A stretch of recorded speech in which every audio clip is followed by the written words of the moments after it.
Pedro from A&P-REACTS today with none other than Björn Strid. How's it going? Yes, hello, sir. How you doing? I'm doing great. How are you managing during these trying times? Well, I'm trying to stay busy. I'm doing a lot of session work right now, some guest vocals here and there, so I can't complain. There's a lot to do, and time's passing a little bit faster. Otherwise, you're gonna get cabin fever pretty much. I mean, Sweden is not in a complete lockdown, so it's fine. I couldn't really complain, but I really try to take my personal, responsibility and avoid people as much as possible. So it's weird. It's very weird, but I'm trying to stay busy at least. So. Before we get started, because I want to talk about your European tour with the Night Flight Orchestra that kind of got cut short because of the virus. But before we go into that, I feel like we have to address the elephant in the room, and that is that Maple Leafs jersey behind you. Yeah, look at that. What a beauty.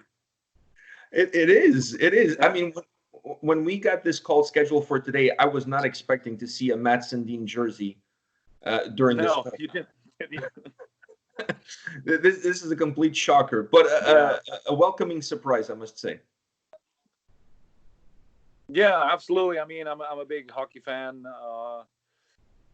Leafs, my favorite team, always been, and I used to live in Toronto for 4 or 5 years, and so I love that town, and growing up being a hockey player myself, Sundin was one of my favorites, and. So it feels great. I took a little bit of Toronto with me home. I'm living in Stockholm area nowadays, and it's right there in the ceiling in my vocal studio. So, it's a nice little treat. Yeah, it's something nice to have. That definitely will give you a sense of the home away from home from Toronto. And I don't know, are you still following the team? Because, they're not the greatest. No, I know. I mean, I don't follow it as much as I used to, because when I was living in Toronto, I could actually watch it at 7 p.m. But here, that means 1 p.m. and I don't like to stay up late. I like to go to bed, have sort of routines, go to bed around 11, and it's not really the same thing watching it the next day. So it sucks. I really miss it. I really do. But I try to, catch up a little bit and follow as much as I can. And sometimes in the weekends they have the European sort of the timed game, so you can actually watch it like in the afternoon on a Saturday or Sunday even. So it's I try. Yeah. Well, I was going to say next time you're in Toronto, I'll take you to a game, but it's so hard to get tickets, and I would have to sell a kidney just to buy the tickets. Yeah, exactly. I mean, I love going to bars as well, watching the game. And when I was living there, I often ended up just going alone. But there's always people talking to you, So it's a beautiful thing. It doesn't really work the same way here in Sweden. If you come into a bar, it's not like people are gonna start talking to you right away. You sort of need to sort of introduce yourself, and it's. People are way more shy here, I would say, or reserved even. So, and I had some good memories right there in Toronto, hanging at bars and watching games. Well, hopefully this virus will be over sometime soon, and you guys can tour in North America, come to Toronto, and for sure, taking you to a bar to watch a game, that I can afford. Awesome. Sounds good. It's a deal. And speaking of touring, you guys were on the road with Night Flight Orchestra, and the tour got cut short because of the virus. What was going through your mind and through the rest of the band's mind during that period of time? Like that must have been really trying. Yeah, I mean, even before the tour, we were sitting down like, are we really going to do this? How are things going to develop? I mean, nobody knew. We knew it was serious, but at the same time, we felt that, we need to bring some kind of entertainment in these rough times. So let's just go for it and see what happens. If we have to cut the tour short, then so be it. But I don't know. I don't think we expected it to be cut short like already after like 1 week. We did some amazing shows. We did London, Paris. We did some German dates. We did some French dates. And then I remember the last show we did was in Lyon in France, and that's when we made the decision. It's like shit is hitting the fan. I think we need to go home. So it was sad, because we built up so much for this album that we're so proud of, and people were really excited. Tickets were doing pretty well. A lot of people were excited to come out to the shows, and we could not wait to perform the songs from the new album live. And then, I don't know, it's such an anti-climax, but it's, everybody is in the same situation now, basically. We had to go home, and I put myself in quarantine. Some of the people that were on the bus got confirmed with corona. I don't even know if I've had it or not, because I didn't show any symptoms. But then again, that happens with some people, so it's weird. I've been trying to lock myself in, especially after the tour. I was in for about a month, and then trying to be creative and stay afloat. Yeah, and speaking of staying creative, you guys played a virtual show on April 18th at the Tivoli. How was that experience to play a full show with no audience in front of you, but knowing that there's going to be an audience watching you? It must be a really weird experience. How was that for you? It was really weird at first. I mean, I think what really helped was that we were rehearsing on the same stage the day before.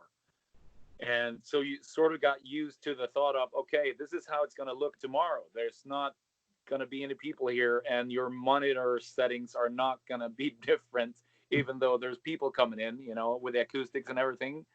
So I don't know.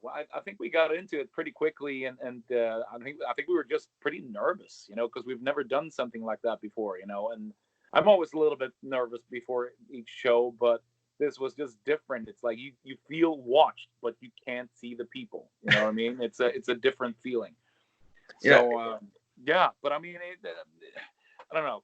Couple of songs in, I really got into it, and I almost forgot that there was no crowd, because the lights were very strong as well, so you couldn't really see, from the stage. So you sort of got into it, and I think we did really good.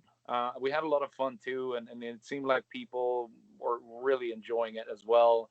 A lot of great response. People were saying that it felt like they were actually there. It had that vibe to it. Mm-hmm. So. Is this something that you guys will perhaps consider doing it in the future if this lockdown continues across Europe, across the world? Would this be something that you guys would consider in the future as a way to continue to play in front of the fans, since you can't really get on the road? Yeah, I mean, if it drags out, everything is pointing towards that. So, I mean, I think we might do another one, and I mean, I would like to do it at the same place, because I thought the venue was perfect, and we know the venue. We've played there a million times. I hung out there, in my youth, and so I don't know. It has like a homey feeling, and the production was fantastic, I thought, and we looked great, sounded great. So I mean, I definitely could see us doing that again, maybe late summer, maybe in the fall or something like that, and maybe do some deep cuts. I don't know. Wow. Deep cuts, that sounds interesting. That really sounds interesting. Deep cuts, yeah. and getting into the record, Aromantic, how does one create an album like that? Because it's very eclectic. There's a lot of different layers. It's very jovial. There's so much to digest when you get into this record. I mean, there's always a lot to digest when you get into a Night Flight Orchestra album, but I felt like this album had a lot more to offer from that perspective. What's the mindset to create a record as almost as perfect as this one is? Good question. I mean, it's such a creative unit, and we just always write songs. We always, book studio time. We do sessions and not really book, like 6 weeks in the studio where we record the whole album. Instead, we do like weekends here and there, sometimes 10 days or a week or whatever. And so I think we've taken off this sort of pressure of delivering that new important album. It just goes and goes and goes. It's like a constant flow of ideas. And then we get together just because it's fun. There's not even like an album at the back of our minds. It's like, it's about the songs, and I think we give a lot of attention to detail in the songs, but we're not sort of going for perfection in any way. It might sound perfect to some people, but for us, that's not like the point. It's capturing the vibe, and having sort of a playful approach, and sort of the scenario where everything goes. I think that's a big kick in itself with this band, that there's really no taboos. It's that's so much fun. And no matter what we take on, it sort of sounds like the Night Flight Orchestra in the end. So I think we have created sort of our own sound, even though it's so heavily influenced from late 70s, early 80s. I think there's something there that sounds very refreshing, and it's sort of filling a void in the music scene. That's I feel that we're on a mission, providing something that's missing, and it started with us providing it for ourselves, a soundtrack of being on the road, for example, or being in motion, and then it definitely took off. It's a lot of people love it, and a usual sort of reaction that you get is people coming up to you. It's like, thank you for doing this. I didn't even know I missed this kind of stuff. I don't know how to describe it, but it's just beautiful. So it's sort of abstract in a way. Even though you can make so many references. Yeah, it has a little bit of a time machine feel to it, at least for me. Yeah, it takes me back to maybe a easier time, my younger days, and the music kind of brings that sense into you, and maybe that's why fans connect with it so well, because there's no boundaries, there's no genre that's controlling what you guys can do with the music. You can go anywhere with any track. Yeah. And is that difficult for you? Because when I listen to the album, and when I listen to any album from the Night Flight Orchestra, the songs are so diverse. You guys go you guys go anywhere you want to go on any single track. There's really no boundaries. Is it hard for you guys to then put them all together to make sure that they still feel like it's one solid record, or you're not really concerned about the overall feel? You're more concerned about how each song sounds like? It's a good question. I mean, I think, if you take Aromantic, I mean, if you pick out like Transmissions, and then you take out Servants of the Air, and you show that to somebody who's never heard about the band, they probably wouldn't think it's the same band, or same artist, or being on the same album. But I think that's the beauty of it, that each and every song is living their own little life, but they somehow glued together as an album in the end. And that's what I always liked about bands, when they sort of take on different genres on one album even, but still make it work, and it just sounds like them. And I think that's sort of the recipe that we're going for. We're not forcing things. We're not trying. It's like, oh, this needs to be very different, and it just comes out that way. And so it's hard. I mean, then again, we don't try to discuss things too much. We just go for the feel of it, and we write songs separately at home, and then we bring it to the studio, and the demos are very sort of basic. So it's really in the studio where everything comes alive. Adding all these percussion. There's a lot of percussion going on, which is kind of rare for classic rock bands, I would say. So we use that a lot, and then work a lot with the keyboards, and obviously the vocals just go nuts, sometimes. But it's about giving a song the sort of love it deserves, and attention. It's a quest. It's every song is a mission. Yeah, I was going to say, the album felt to me like it was a flight with 12 layovers. Each song was a layover. Yeah. So it kind of felt like that to me when I was listening to the record. And it went with the theme of the album as well. Yes, for sure. Yeah, I like that you put it that way. Yeah, that's interesting. Layovers. Yeah. Yeah, I was trying to think of a way that would match the whole theme of the album. So I thought, this is an album it's a very long flight, let's say from where I am to Australia, but with 12 layovers along the way, and each layover is a different city, so it gives you a different flavor until you get to your final destination. Yes. Yeah, because it definitely takes you on a journey.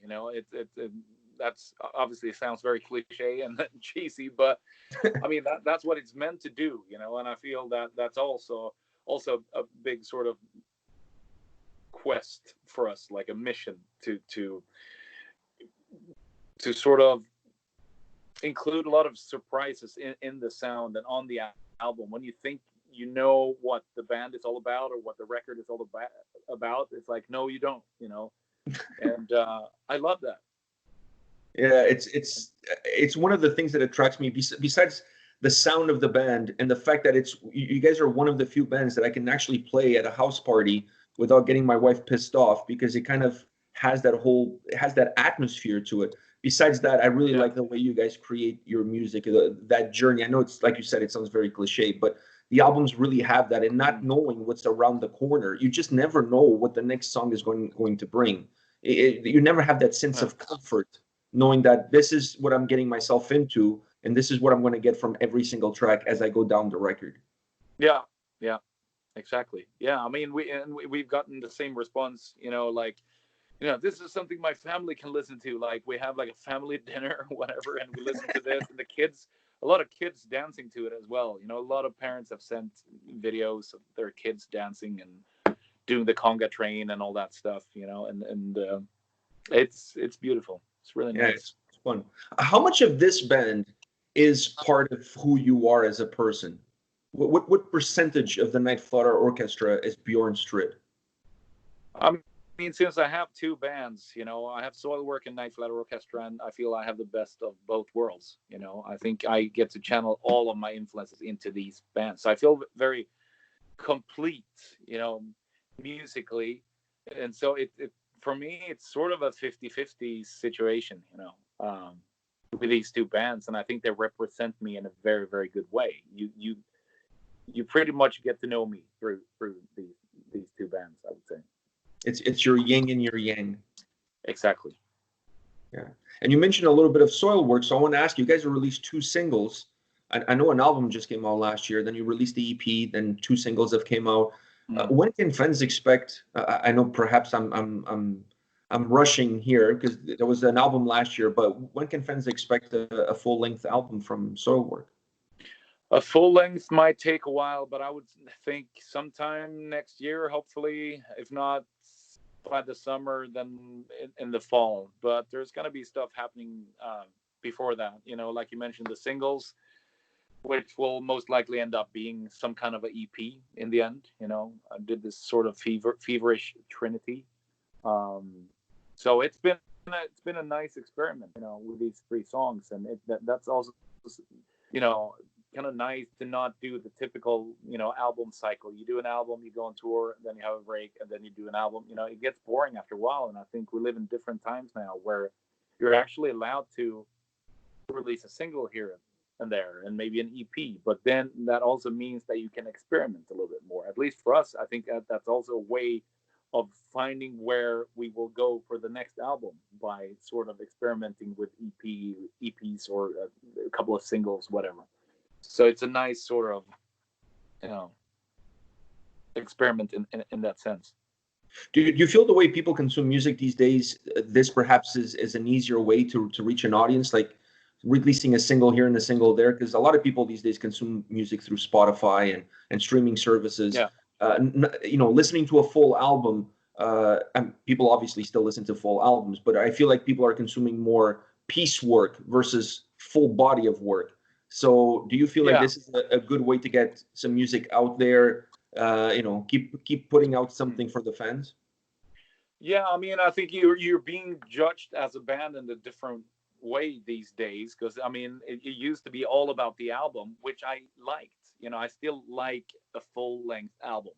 There's a reason why you create music and you want to create an album, but it's also fun to experiment in between. And I think it used to be all about the album. It was all about the reviews. Like if you don't get good reviews, you're screwed. And then you have to wait all the way till the next album to see if you can sort of, here it is. How about this? We love this album. How about you guys?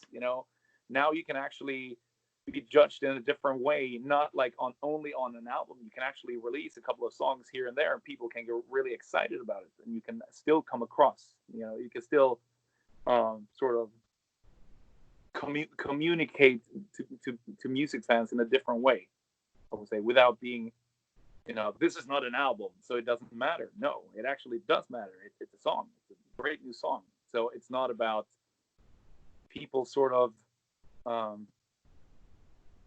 it's hard to explain this. I think people are very excited about just getting a song as well. you know, and a song can be an album in itself as well, even though I prefer to do an album, you know, like we talked about before, like take you on a journey. I mean, that's also what we sort of intend to do with Soilwork, for example. You know, it's, I think that is sort of the sort of crescendo, you know, Yeah. being in a band and sort of putting an album together, you know, because that's what we're used to. But times are also changing, and I'm trying to also roll with it. I think as a fan, you obviously want to get the album. I think that's the pot of gold at the end of the rainbow. But Yeah, the singles that you release, and I'm not talking about releasing singles that are part of the album in the future. I'm talking about like what you guys are doing.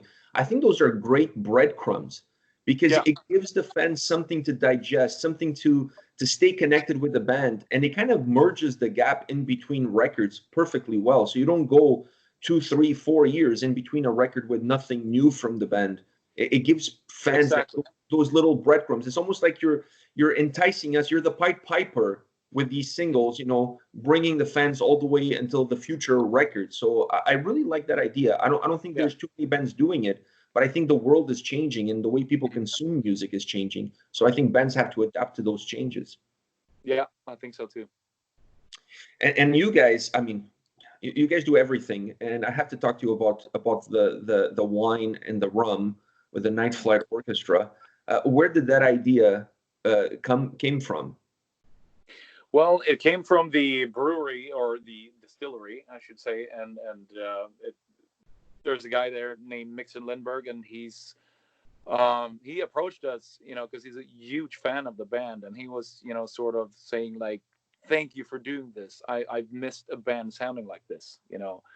And I think we actually met for the first time at this random party somewhere, and then we started talking, and then I guess I introduced him to the band, and then he started listening, and then he came up with an idea, you know, to do something a little bit different, not the usual, you know, just releasing a beer or whatever, a black IPA, or nothing wrong with that, you know, I love beer, but it seemed like the Night Flight Orchestra should have something else, you know, and he came up with this sparkling Riesling and also the rum, because we used to have our own drink, our own cocktail at the airport bar at Kastrup Copenhagen Airport, where we actually also played inside the actual airport, like after the security inside the whatever you call it, like among where all the gates are, basically. Yeah, where all the gates.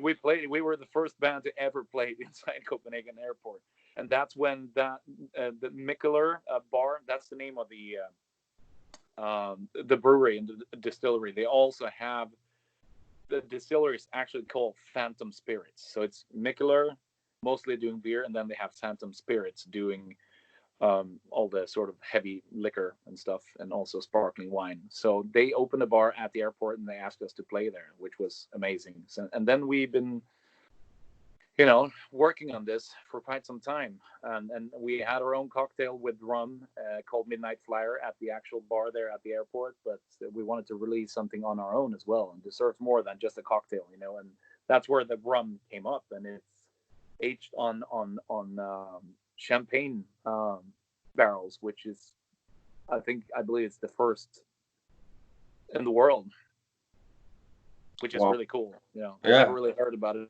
before, so it is actually really good. I'm not just saying that because I'm in the band. It's actually a very very tasty rum. It's I very want very to sweet. ask you, are these two beverages good for cabin consumption, or you have to be grounded when you decide to partake in some drinking?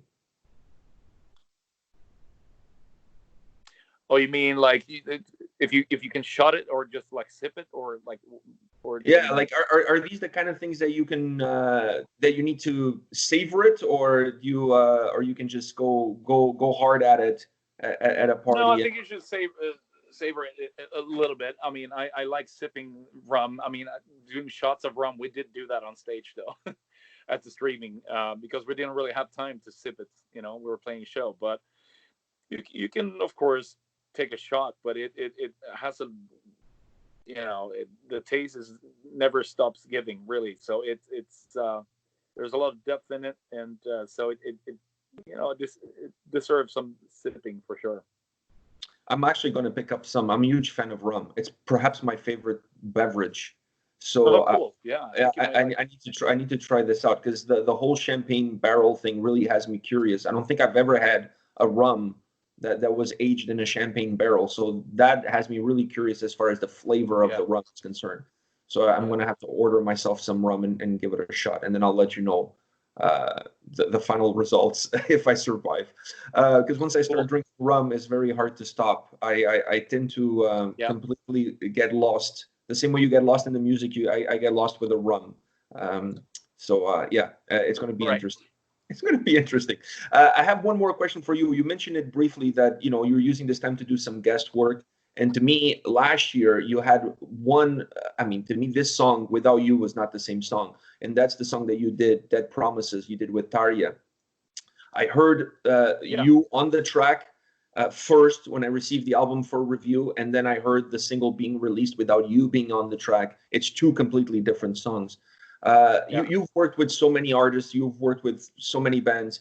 How was that song for you? And looking back, how do you approach a song like that, being on the same track with somebody that has such a voice? Well, I mean, to begin with, it was really cool that she reached out to me, and I really respect her. I've always liked Nightwish, and I like the Nightwish albums that she was actually on.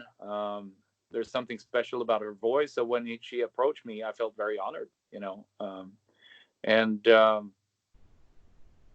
I mean, it was just an interesting experiment. I've been doing so much session work and guest work on people's albums and songs and through the years, and I've developed a lot as a singer doing that, because sometimes people throw me stuff that I'm not sure what to do with. It might be some kind of everything from your typical sort of metalcore to art rock from a basement in New York somewhere to black metal from Russia to you won't believe the stuff I've done, and I think that made me develop as a singer, and also it makes it easier for me to approach something that I'm not used to.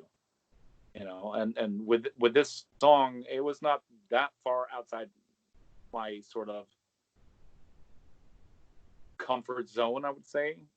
It was just really cool to do something with Daria, because she has a very operatic voice, and I've never really done that before. And she even asked me to do there's some sort of backup vocals that are sort of opera, and so I've never really done that before. So she asked me, do you want to try to do some opera there in the background? I was like, yeah, sure, I'll go for it. It's like, wow, this is amazing. Are you sure you've never been singing opera? I was like, no, I haven't. But it's like she loved it, so that was cool.